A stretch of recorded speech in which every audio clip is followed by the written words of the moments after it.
attendez, VH Info Édition Asika, magazine d'actualité, il y a le pasteur François Mutombo. Voici l'homme, l'ambassadeur de la parole de Dieu, Bipai Wapi, Ngaï Nangalula. Tone Bakak, Bosalaka Ebele, Libourso, et à poste téléviseur Nabino, Natoun Disamakane, Sengo, plaisir pour nos copains Sabino. Information concernant l'homme de Dieu, le pasteur François Mutombo. Voici l'homme, merci, la confiance, peu fidélité, au continuer à toujours copier son VH Info. Mbote Bipai Boswani.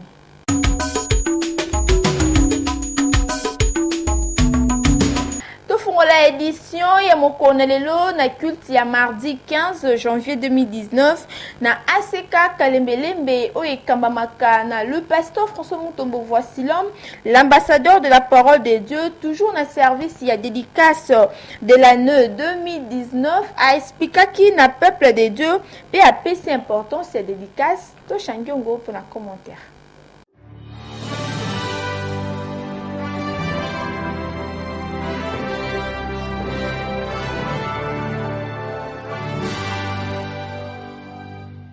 De Chroniques chapitre 6, Tobandi na verset 20. Toujours présent à son poste, le pasteur François Mutombo. Voici l'homme, l'ambassadeur de la parole de Dieu. Namokolo ya mardi 15 janvier 2019 a expliqué qui tout d'abord service Oyo et Salemaka chaque mois de janvier na ACK Kalembelembe dénommé dédicace. Tozolo bela concernant la dédicace de l'année 2019. Et dédicace, c'est tout un service où ils allaient consister à recommander l'année et pas dans Zambé. Tout comme on peut recommander une maison, on peut recommander un bien, on peut dédié à Dieu même une personne. Mais ici, il s'agit d'une année que nous sommes en train de dédier, de recommander dans Zambé. Nayango, la marque déposée de Jésus-Christ, le pasteur François Mutombo. Voici l'homme, l'ambassadeur de la parole de Dieu, a PC la dédicace de l'année. Une chose dédiée à Dieu, automatiquement, et le Koana et l'attaque statut Moussous. Et comme mise à part. Et comme et le Komo Sengeli au respecté. Et comme sacré. C'est-à-dire propriété Yanzambé.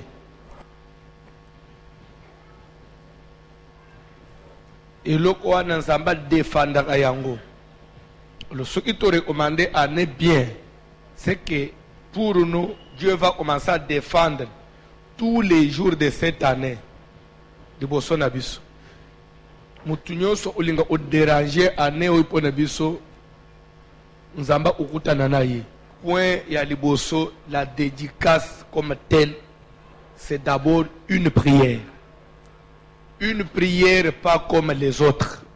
Une prière spéciale. Namokanda ya 2 Chroniques chapitre 6 verset 11 de l'ambassadeur de la parole de Dieu, le pasteur François Mutombo. Voici l'homme, la marque déposée de Jésus-Christ, a expliqué na oyo etali prière ya dédicace yané na exemple ya roi Salomon. Écoute la prière que ton serviteur fait en ce lieu. Yo kaplo sambo musale na yo azo sala na esika oyo. Esika nini? Nanda kwa nzambe. Ndaku nini? Ou azo dédié na nzambe. C'est-à-dire qu'il va prendre Dieu azo lier nzambe à la maison. Je voudrais que cette année, to lier nzambe na année. Ce que la année mususu le kabiso na loyenge me 2019 te. Et dans l'année ya ukebite nzamba pambulo sombi avion. Donc je m'amène à bien te fanda na se.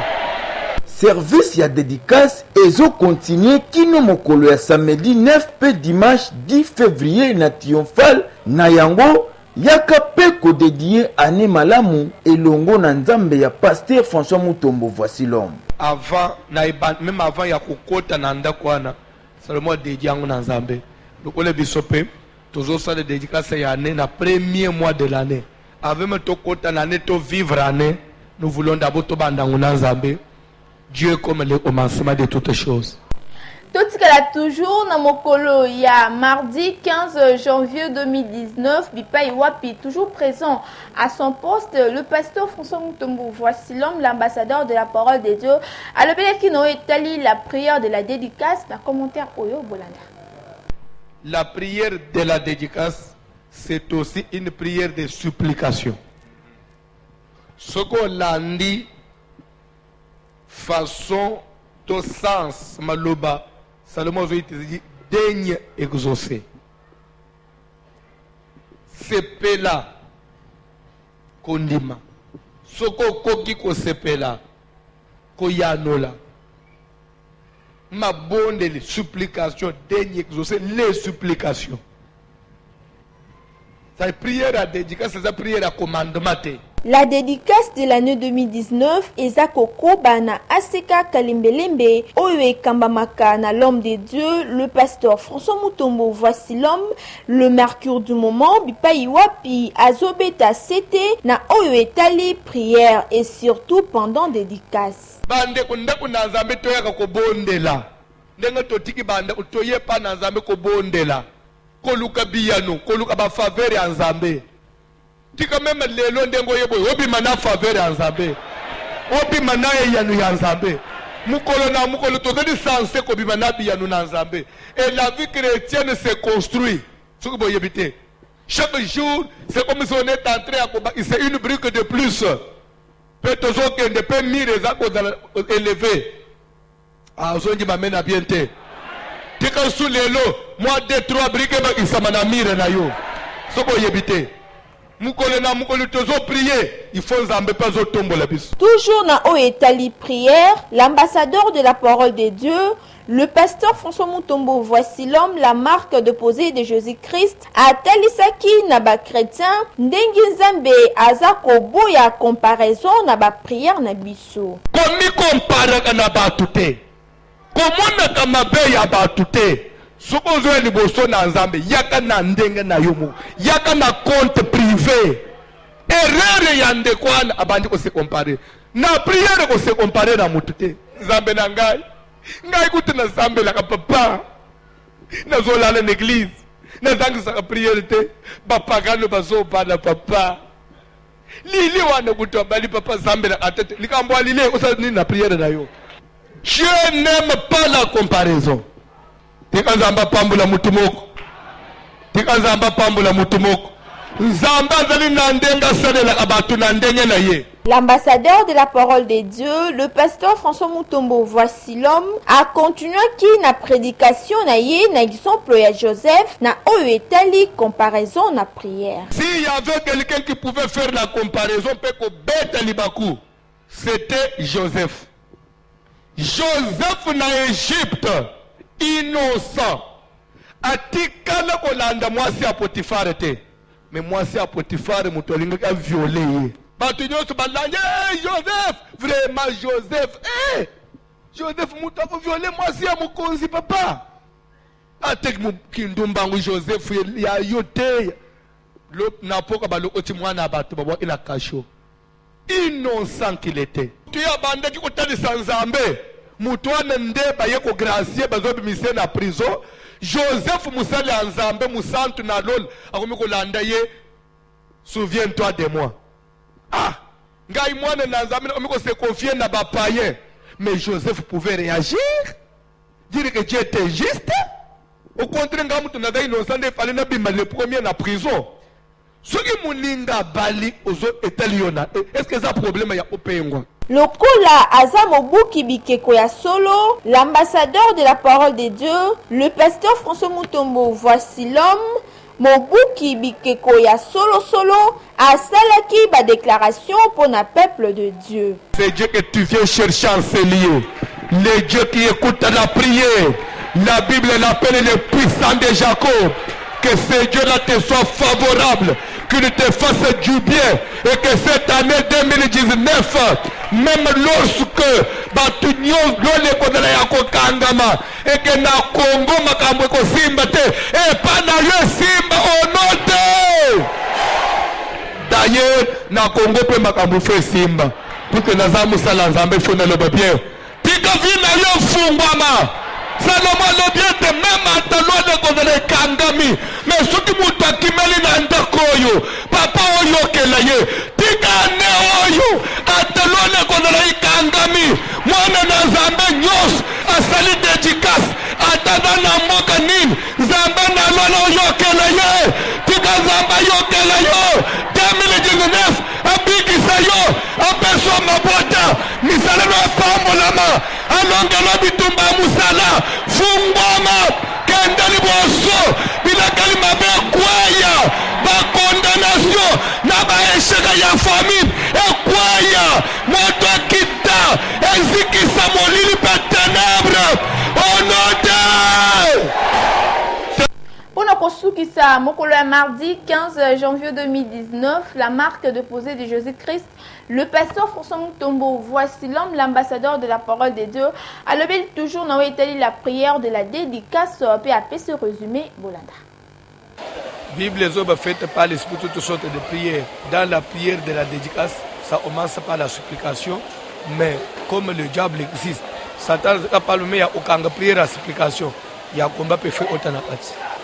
Na circonstance nyonso sauf que pour les dédicaces toujours bande par supplication pour chiter la combat. Nous avons dit que toutes choses nous l'apprenons à partir de la Bible. On a vu quelques échantillons de prières de dédicaces dans la Bible, à l'instar de la prière de Salomon où il dédiait le temple à l'Éternel et dans sa prière il suppliait Dieu: daigne regarder, daigne écouter, que tes yeux soient ouvert sur cette maison, c'est-à-dire des supplications sur supplications. Du haut des cieux, daigne exaucer les supplications de ton serviteur. C'était la supplication. De tous ces nombres que vous voyez à l'église, devant Dieu, on n'est que deux personnes. Il y a ceux qui seront exaucés et ceux qui ne seront pas exaucés parce qu'ils ont mal prié. Donc, devant Dieu, il n'y a que deux personnes. C'est comme aux élections qui viennent de se passer dans notre pays. Moi, je dis qu'il n'y a eu que deux personnes qui ont participé. C'est-à-dire qu'il y a ceux qui ont réussi et ceux qui ont échoué. Donc, deux personnes. Ceux qui montent et ceux qui descendent. Il y a ceux qui naissent et ceux qui meurent. Deux personnes. Namokolo est lundi 14 janvier 2019, la marque déposée de Jésus-Christ, le pasteur François Mutombo. Voici l'homme, l'ambassadeur de la parole de Dieu. Azakoko na service il y a dédicace. Bipa iwapi ekozala clôturé mokolo il y a le 9 et le 10 février 2019 na triomphal to Shangyongo. Assez libiso commentaire il y a prédication il y a mokolo ya lundi 14 janvier Bolanda. Tozo le bel likolo ya dédicace de l'année. C'est-à-dire que dans une période de la prière, il y a 30 jours. Prière, il y a 30 jours, tina nangwezali ko dédié. C'est-à-dire qu'on présenter. C'est-à-dire qu'on recommande année 2019 et pas Nzambe. Na tinete Nzamba pambula année.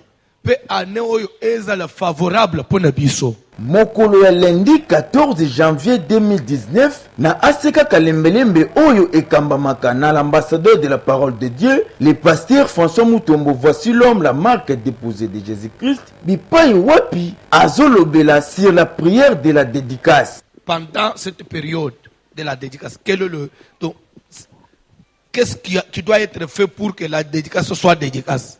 D'abord c'est la prière. Quel genre de prière? Une prière de recommandation. On prie pour dédier l'année. C'est ce genre de prière La marque déposée de Jésus-Christ, le pasteur François Mutombo. Voici l'homme, atelisaki na bana na Nzambe ete, ennemi à liboso na mosala na Nzambe, c'est la cupidité. Keba, l'ennemi ya liboso ya mosala na Nzambe, c'est aussi la cupidité. Na makambu na Nzambe, soko bani ko privilégier mbongo avant toutes choses. Et je vais vous dire une chose. À Kalembelembe, il y a d'abord une parole qui est prêchée. Et cette parole-là sort avec vivacité. Elle touche. Et après, les gens peuvent donner. Pour na kosukisa, mobuki bikeko ya solo, le pasteur François Mutombo, voici l'homme, la marque déposée de Jésus-Christ, atteint qui requête de prière et dédicace. Ozo la prière, ozo dédié année, ozo ebisanzambe 2019, il faut la témoigner. Amen. Année il faut tout s'embêter na ombo na Jésus. Kolo Yesu Masi azambe langwa nyonso. Yesu Masi na kotika ne 2019 na boko na yo. Kolo tandela ngalo boko na témoigner na mbula o. Ça la prière. Quelle élévation ne vient ni de l'Orient ni de l'Occident, mais l'élévation vient de l'Éternel. Zambia na mutotongo la ka. Katika na mbula o. Yo tongo la vina ngape na témoigner. Il est écrit mon serviteur montera. Il montera plus haut. Zambia tongo la ka. Tombera pour le réparateur des brèches pour le Yokamawa.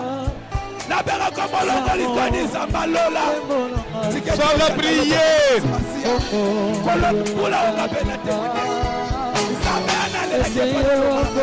Pour na 2019 ezala ya biso yaka ko participer na dédicace de l'année na ACK Kalembelembe bipai wapi ekozala clôturer mokolo ya 9 pe 10 février 2019 na triomphal en face ya stade des martyrs. Avant olal, on recommande à pongite, on recommande à boutute, pongi nangeza le paisible. Na telemeli nyonso ya mibali ya butu. Vous êtes dédicace ya pongi na yo. Oui ou non? Bon sko ane mulai boy. To ko sele dédicace ya nete. Il faut balo bano que prière nini wana bozo sala. On dirait to fingi mutu. Bien to sali bunganga. Po to sambeli nzambe apambula ne to bimili banda Bible.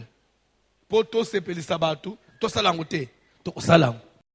Yango et Ratarate interview Souka et le pasteur François Mutombo. Voici l'homme, l'ambassadeur de la parole de Dieu, Bipai Wapi, accorda qui yango na est qui konda pona kolobela. En quoi consiste la dédicace Bolanda? Particularité à matin, c'est que au moins une semaine au peut bandi jeune balamoko, à autozomela nan maya pamba journée mobimba collé après 21h toute une semaine. Semaine au kuna to bandi à sec. Tito et malembe tito au cheminée jusqu'au 10 février pour clôturer matin na biso tout que le kotende na muzindo que le hôtel sabatu. En quoi consiste la délivrance? La délivrance consiste premièrement dans la prière et les offrandes. Mais quel genre de prière? Quelle sorte de prière? Quel type de prière? Des places tout ça acha au kota na muzindo pour expliquer batu quel genre de prière. Todo ende malembe talaka to tina ba fête na ba mois mobulu ina mboka on ne peut pas directement on ba na ba jeune makas mais on ko posana on ne peut jeune ba banda abongo po mabumbu pezo ende malembe tellement eza jeune molai dédicace fungula amaka mbele pe fungula mama nazana ba témoignage belé après la dédicace en tout cas bato ba yebi importance à musalo bazo hésiter na ba bazana poto bazo sala malade accident, matanga, voyage brusque, causant transport, déménagement, déséquilibre, même des autres namboka, il faut savoir que mutu a commis sa dédicace c'était national. Oui, mais Satan a profité, toujours veiller pour le colonel. Toujours sensibiliser bana na Nzambe ba mikotisa, kubongisane, ideli kamba blakate. Bato ba yebi, ba ko hésiter te, bo poussa na bolanda. Mukolo na mukolo kozangisa ta mukolo mo ote butu mo itozalia tozolo kanzambe ezali retraite à 30 jours. Mois de janvier, mois de dédicace na ACK Kalembelembe Oekamamaka na l'homme de Dieu, le pasteur François Mutombo. Voici l'homme Bipai Wapi, deux serviteurs. Il y a ACK Kalembelembe Bayaki Bongo na rédaction. Il y a magazine Voici l'homme info, toujours na cadre ya sensibilisation pour na ko découvrir bango bolanda ndenge bapesi liboso ya caméra ya SA Kikonda. Dans le service à dédicace, ils ont continué. Mais mingi c'était avant d'entopper sa sango. Tous bêtises que ndeko yona nous a été, tous invité aya. Parce que musalo isa, musala moko isa l'importance munene. Ko bonzela nzambe année donc ko bandana nzambe année isa lokomo très capital. Ndenge bible zolo bana biso que tant to ko pusana ga liboso nzambe. Na ba jour na biso ba fête nombre chapitre 10 verset 10 tant au poussana liboso nzambe pona ko bonzela nzambe ba offrande na biso ba holocauste ba offrande na biso ba sacrifice d'action de grâce la période net, il y a début année. Bible Zolobake, cela vous mettront en souvenir devant l'Éternel, votre Dieu. Donc, ils ont un service, ils ont très capital. Mais sous thème, l'homme de Dieu a développé, ils ont en quoi consiste la dédicace de l'année. Nous sommes l'église ACK Kalimbelembe. ACK Kalimbelembe et Kambami, l'homme de Dieu, le pasteur François Mutombo, notre cher papa, Tobengaka, affectueusement, voici l'homme. Église Tozana Kalimbelembe numéro 72 dans la commune de Kinshasa. Comme référence, Toza tout près à la maison communale à Kinshasa. Mais référence vraiment précise, ils ont Toza dans le croisement des avenues Plateau et Kalimbelembe, sur Kalimbelembe 72. Pour la précision, d'ailleurs, trompette va sonner en le 6. C'est-à-dire, 4 ribans, il y a dédicace le 6 janvier. Toko Kendeti, le 9, le 10. Vous comprendre. Ces 2 jours-là, dès que vous avez la journée, il y a clôture pour la mosala et dédicace. Et que vous avez la peine à Kati, à l'église, à Seka Kalimbelembe. Pour votre information, vous avez la boulevard triomphal, en face, il y a stade de martyr. Vous avez belé pour nous amener vraiment à Yokabiso. To dédié to clôturer pe wana musal nanzambe asala ba déclaration ndenga message déjà ko sala ba déclaration ko loba ke ane oyo bo pambolama bo tombwama bo bala bo simba mbongo bo fongwama ça dit ba déclaration na musal nzambe ndenge bible zoloba nzambe azala kasima maloba basali na ye poko kisa yango c'est dit to kozala wana ebele toya onano ya yete na kacha musala o ya ko participer pe ata obandaki na biso le 6 yaka ma porte na biso eza ouvert pour na mutu nyonso vraiment yaka participer na kacha musala munene e ko sunga yo ane mobim.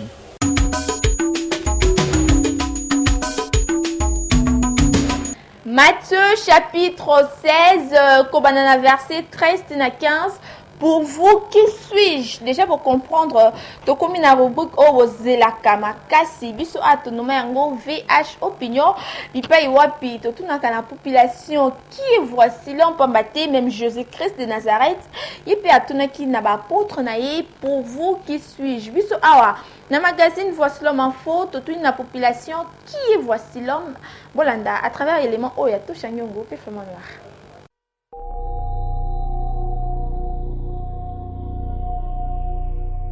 Mbote papa nanga. Oui, puis voici l'homme. Naebi très bien penza. Nalandaka souvent trop na ba rediffuser ba prédication na chaque tongo. Bon, eloko ya bien penza na betaka net moi c'était pour nenga za bongo alingaka penza kutimité, vous comprenez? Et en plus nalandaka ba séminaire na nyonso asalisaka net na fête de juifs na hôtel ko kolanda ngo penza ebandeli tina suka. Bon ngai en tout cas na sambelaka kaka na aseka kalembelembe mais biso toza ba ndimi moko savu mentir ya ndako. Conseil nako pesa eza nini azalaka bongo, vous comprenez, à se comporter kaka na ndenge biso ba ndimi ya aseka malgré tout na ndenga ndako mais to sepelaka mingi azalaka kaka na simplicité wana, vous comprenez, pour aza vraiment trop simple. Oui, voici l'homme. Olandaka ye na télé to na radio. Nalandaka ye na radio souvent na radio pe na TV pe nalandaka ye na RTVS 1. RTVH. Na RTVS 1 pe bachaka prédication. Bon, bando landa matea na ye. Ilo uni penza mutuya oyo si o bénéficier na bomo ina. Aza passer moko alengisa ntema bato ebele ata oza éprouver matea na ye penza e consola makasi. Bato baza na posa ya ko vivre loboko nzambe balandaka mingi matea pasteur voici l'homme pasteur Mutombo. Asa ila kanzambe aza musala solo. Mbote papa. Oui, voici l'homme. Oui, pasteur Otina ACK pa sala bonde na commune Kinshasa. Hors d'église. ACK commune Kalembelembe bon. Olanda matea. Oui, chaque jour na matea voici même matea campagne na Gambela busu jano a papa sala ngambo na matea voici l'homme. Bando na matea na ye. il on y pena mutuya o so bénéficiaire na kata matéa. Bon, voici le matéa moko babi ko s'aimer à l'église. Ça veut dire quoi? Que on a dans matéa voici l'homme na sepela que voici l'homme ça un homme de Dieu. Parce que vous devez ça nzambe belé. Et basé belé mais la boudara bango. To tanga ba komboté mais ebelé. Chaque jour na TV na ngana ndako na matéa voici l'homme. Bon, comme concernant ça voici l'homme, ndinga tanga na TV boye. A continuer ko sala musala nzambe ya bosolo ndinga sala musala nzambe bosolo ndinga sala kawana. Atika échappatoire, les autres dit quoi? Bato belé ba rolo ba au côté gauche à droite côté droite. Asa musala bosolo ndinga sala musala bosolo. Peut-être qu'on s'est repéré peut-être facile mi yangwana. To kuti wana marché mbote papa? Mbote papa. Oui bi voici l'homme. Oui, naebi. Ulandaka matéa na ye. Nalanda. Oni penza ya mutuya oyo o bénéficiara te pe sunga bomo ina o matéa voici l'homme. Bon, voici l'homme matéa bien. Et le que sunga kanga mingi matéa mingi hein? Sur la repentance, d'abord la motema. Voilà, matéa na yende na sepila kanango. Bon, conseil na repère à voici l'homme, c'est un serviteur de Dieu. A la connaissance, il y a parole de, a la connaissance à parole de Dieu. Hein? Mais moi, il a remonté Mike Ezali. Dans le sens que, il a ça la raneti prière d'autorité. Hein? Ko bengana milima be, les âmes abété. Mais ndenge asale la kango eza penza malamu te. Neti mkomsu na landaka na vraiment na kamwaka. Lobi ke ndeko nanga esiko zali tozo ko telemela banguna. Nyonso bazo déranger bomo ina yo bakufa moto eboma bango. En tout cas place wana nde na d'accord te. Parce que Bible lobi Yesu lobi na yaki pona moto azwa lobiko pona moto akufa te. Po disciple moko soki Jean alobi na Yesu ke to invoquer moto ezikisa kaka bango mbala moko. Yesu alobi non kosala bongo te boyebi ke Jean de l'esprit oyo boza animé na ngote ngana yaki pona ko bebisa ba âme te mais pona ko pesa repentance na ba âme. Donc voici l'homme fa bon sa place on a ba kufa. Ça c'est marcher à l'ennemi de la croix de Jésus.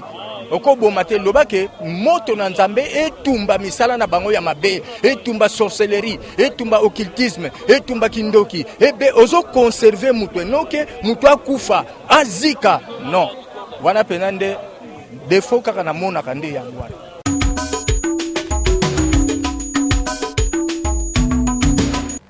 Na rubrique na biso ya opinion de to suki si édition lelo evêque chanfo bipa iwapi ngai jonanga la femme de média na tondisa makina esengo pe plaisir ya ko présenter en pour na bino VH info ezalaka wana à titre de rappel pour nos contacts sabino actualité concernant l'homme de Dieu le pasteur François Mutombo.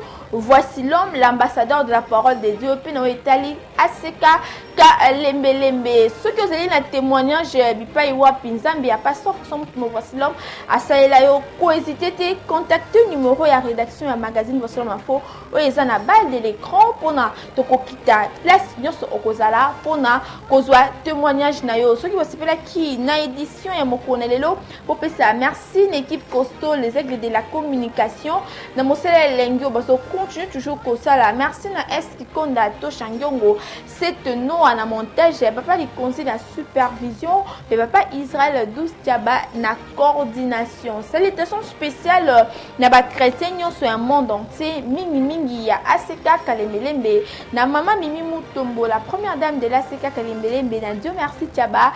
Na Coco Mukoka sans oublier na maman Thérèse Di Dakangamba. Ngalabino toujours le même plaisir. Tokutani balasima. Nzambi alola. Azana bino Zambia pasteur François Mutombo Voici l'homme abattu.